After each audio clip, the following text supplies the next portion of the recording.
안녕하십니까. 부동산이 쉬워진다. 한 주간의 주요 기사의 이면을 파헤쳐 여러분의 궁금증을 해소해드리는 쪽쪽 부동산 지금부터 시작합니다.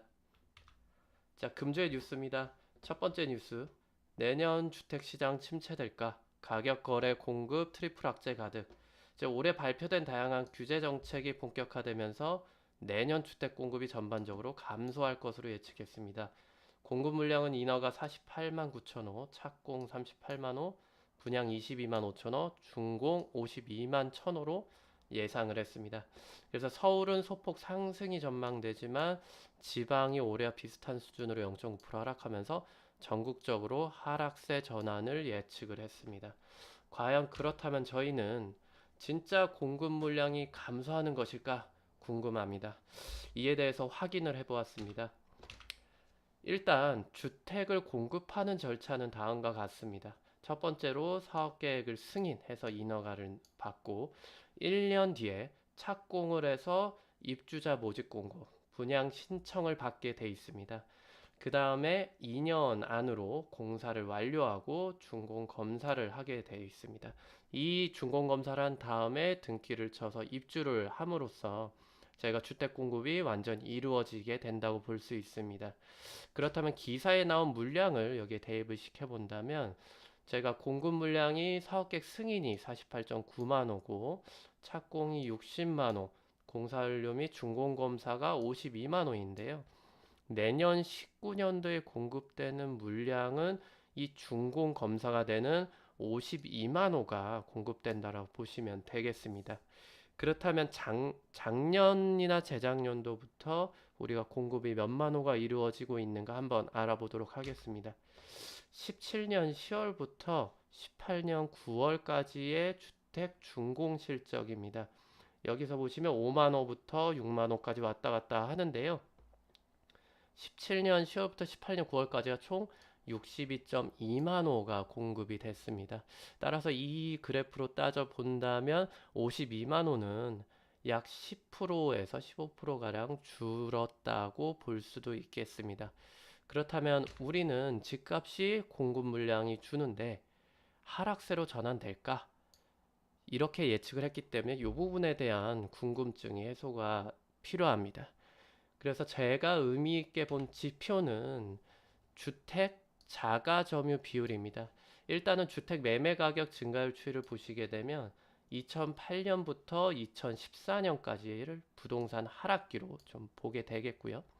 2014년 이후부터 2017년까지 부동산 상승기로 좀 볼 수가 있습니다. 이때 의미 있는 것이 주택 자가 점유 비율을 보시게 되면 2008년에는 56% 수준이었던 것이 2014년에는 부동산이 지속적으로 하락되고 팔면서 자가점유 하시는 분들이 51%까지 좀 줄게 됩니다. 그리고 2014년 이후부터 17년까지 지속적으로 매입을 하시게 되면서 가격의 상승을 불러일으키게 되고 현재는 17년도까지는 54% 정도로 자가점유비를 좀 늘어 있는 상태고요.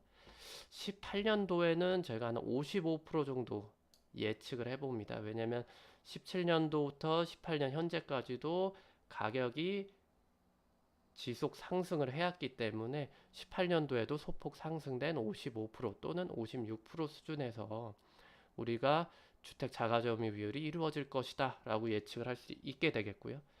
과연 그렇다면 18년 이후에 19년 향방은 08년도 수준의 자가점유 비율까지는 왔는데 이 56% 이상을 넘을 만큼의 어떤 주택 매수 심리 여력이 있느냐에 따라서 추가적인 구입이 가능하다면 추가 상승이 가능하겠고 더 이상 08년도만큼의 수준에 머무른다면 앞으로 하락기가 올 것이다라고 예측을 할 수 있겠습니다. 하지만 이 부분 말고도 저희가 보시게 되면은 현재 정부 규제가 다주택자의 대출 규제가 이루어지기 때문에 913 대책에 의하면 실거주 1주택 외에는 실거주하는 1주택 외에는 저희가 대출이 불가합니다. 그래서 다주택자분들은 아예 대출이 안 되고 있는 상황이고요. 그리고 또한 11월 30일에 기준금리 인상을 했기 때문에 대출 상환에 있어서 부담이 좀 가중되고 있는 상황이고, 세 번째로 제가 아시듯이 투기과열지구의 LTV DTI 규제 때문에 무주택자 분들도 40%밖에는 지금 대출이 안 되고 있는 상황입니다. 예전에는 70%였고요. 그래서 이렇게 주택 자가점유 비율도 08년도 하락기 시작점과 유사할 정도로 지금 올라 있는 상황이고, 이러한 정부들의 총체적인 이런 주택 가격 인상 규제가 우리 주택 매수의 불안 요소로 작용한다라고 볼 수 있습니다. 따라서 저는 좀 앞으로는 주택의 하락기가 올 가능성에 좀 더 무게를 실어두고 있습니다. 다음 기사입니다. 1년 만에 금리 인상했다는 기사인데요. 그래서 서울보다 지방 주택 시장에 타격을 준다. 그래서 한국은행이 금통위를 열고 1.5%에서 1.75로 0.15포인트 상승을 했습니다. 그래서 이 부분이 단기적으로 주택담보대출 금리 상승으로 이어져서 차주의 이자 상환 부담을 높이는 요인이 될 것이다 라고 했습니다. 그래서 매입을 하실 때 부채 상환 능력을 고려해서 보다 보수적인 시각에서 접근해야 된다고 기사는 전망을 했는데요. 과연 그럼 저희는 대출 금리가 상승해서 집값이 폭락할까에 대한 부분이 궁금합니다. 일단은 한국은행의 기준금리 변동 추이를 보시겠습니다.